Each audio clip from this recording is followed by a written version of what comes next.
تفسیر ابن کثیر میں ابن کثیر رحمہ اللہ نے ایک حدیث نقل کی ہے، اور اس حدیث کے اندر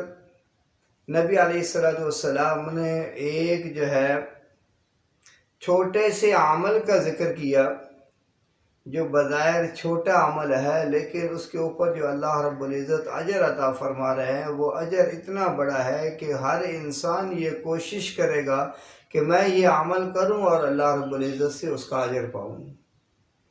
تو اصل میں مقصد جو ہے یہ نبی علیہ السلام کی حدیث جو ہے وہ آپ لوگوں کے سامنے بیان کرنا ہے، اور وہ حدیث یہ ہے کہ حضرت انس رضی اللہ تعالی عنہ فرماتے ہیں کہ ہم نے ایک دفعہ نبی کریم صلی اللہ علیہ وسلم کو مسکراتے ہوئے دیکھا،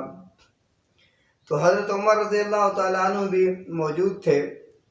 تو حضرت عمر رضی اللہ تعالیٰ عنہ نے نبی علیہ السلام سے یہ فرمایا کہ یا رسول اللہ صلی اللہ علیہ وسلم، آپ ابھی مسکرا رہے تھے، آپ کے مسکرانے کی وجہ کیا ہے؟ تو نبی علیہ السلام نے فرمایا کہ عمر میں تمہیں بتاتا ہوں کہ میرے مسکرانے کی وجہ کیا تھی۔ تو حضرت عمر رضی اللہ تعالیٰ عنہ کے سامنے نبی علیہ السلام نے یہ ارشاد فرمایا کہ میری امت کے دو آدمی اللہ رب العزت کی بارگاہ میں پیش کیے گئے، اور وہ دونوں گھٹنوں کے بل کھڑے ہو گئے۔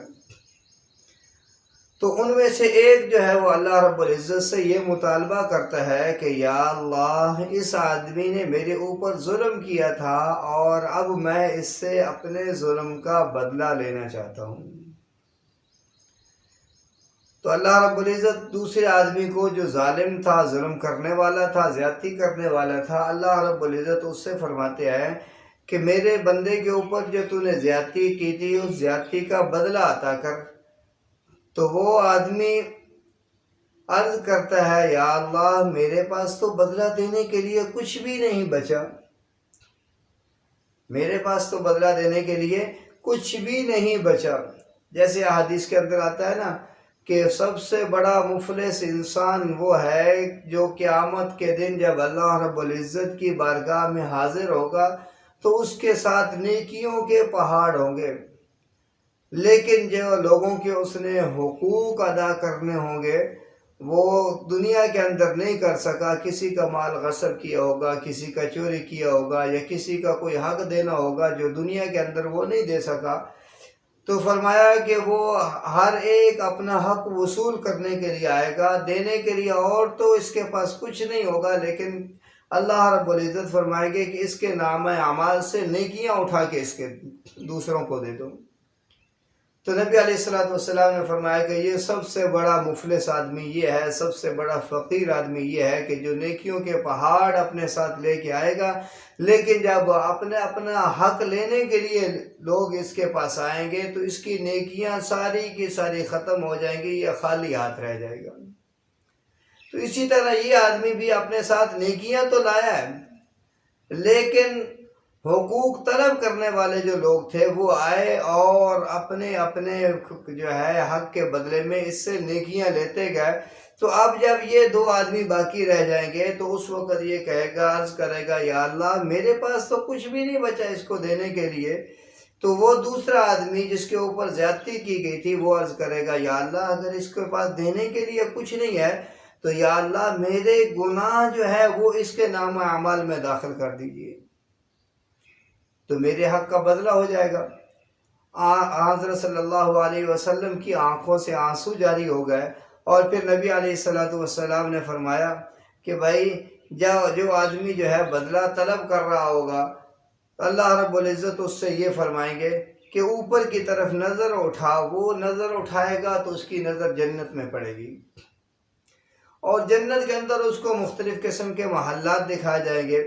اور وہ عرض کرے گا یا اللہ، مجھے تو جو محلات دکھائے گئے ہیں یہ سونے کے ہیں، چاندی کے ہیں اور موتیوں کے بنے ہوئے محلات ہیں۔ عرض کرے گا یا اللہ، یہ محل کس کے ہیں؟ یہ نبیوں کے محل ہیں؟ اللہ رب العزت فرمائیں گے نہیں۔ وہ پھر عرض کرے گا یا اللہ، کیا یہ صدیقین کے محل ہیں؟ اللہ فرمائے گا نہیں۔ پھر عرض کرے گا یا اللہ، کیا یہ شہداء کے محل ہیں؟ اللہ رب العزت فرمائیں گے نہیں۔ تو وہ کہے گا یا اللہ یہ کس کے ہیں؟ اللہ فرمائے گا یہ قابل فروخت ہے،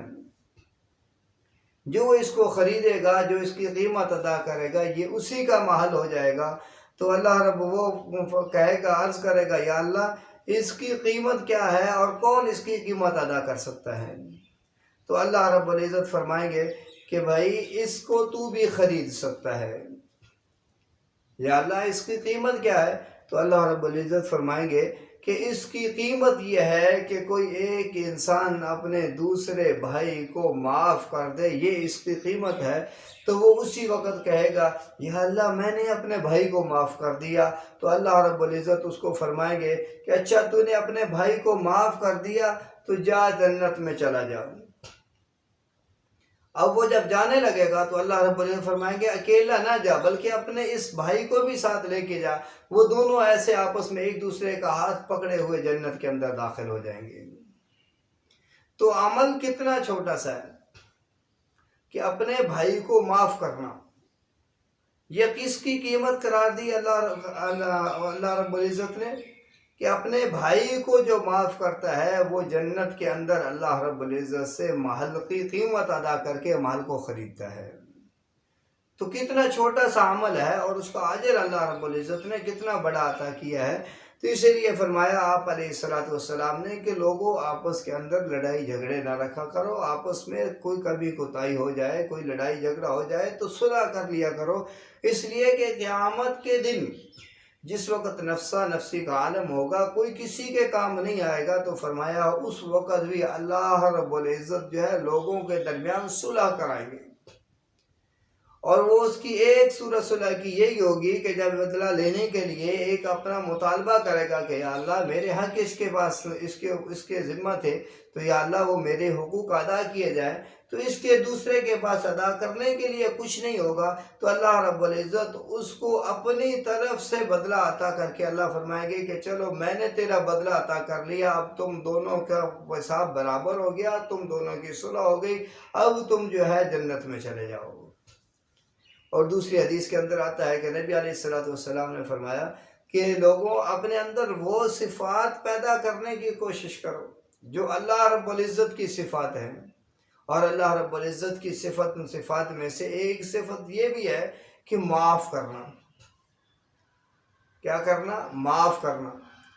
تو یہ صفت کیونکہ اللہ رب العزت کی معافی والی صفت ہے، تو یہ بھی ہمیں اپنے اندر پیدا کرنی چاہیے کہ جب ہمارے بھائی سے کسی سے کمی کوتاہی ہو جائے، زیادتی کر بیٹھے کسی کے اوپر، تو دوسرے کو صبر سے کام لیتے ہوئے اس کو معاف کر دینا چاہیے۔ تو جب ہم اپنے بھائی کو معاف کر دیں گے تو یوں سمجھ لیجئے کہ ہم نے جنت کے محل کی قیمت ادا کر کے جنت میں اپنے لیے ایک محل جو ہے وہ خرید لیا ہے۔